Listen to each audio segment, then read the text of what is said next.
Descartes imagine la lumière comme exerçant, comme les ondes sonores, une pression sur l'œil, de la même manière que le son sur l'oreille.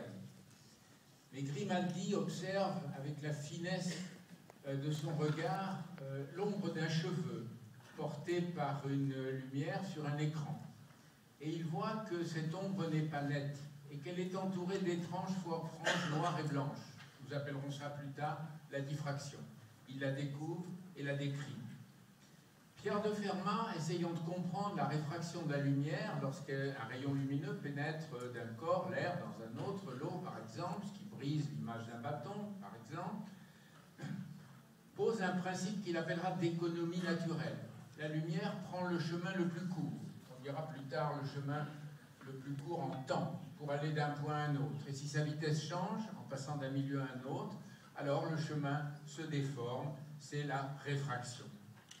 Ce principe aura une longue histoire. Christian Huygens, avec une préscience extraordinaire, imagine la lumière comme une vibration d'un milieu qui sépare la source du récepteur. Il conçoit ces vibrations comme les vibrations sonores qu'il connaît bien, comme des vibrations longitudinales, c'est-à-dire dans la direction du mouvement. Robert Hooke propose en Angleterre une version différente. Comme Huygens, il accepte l'idée de vibration, mais il les voit transversales, perpendiculaires à la direction d'avancement de la lumière, comme en tranchée.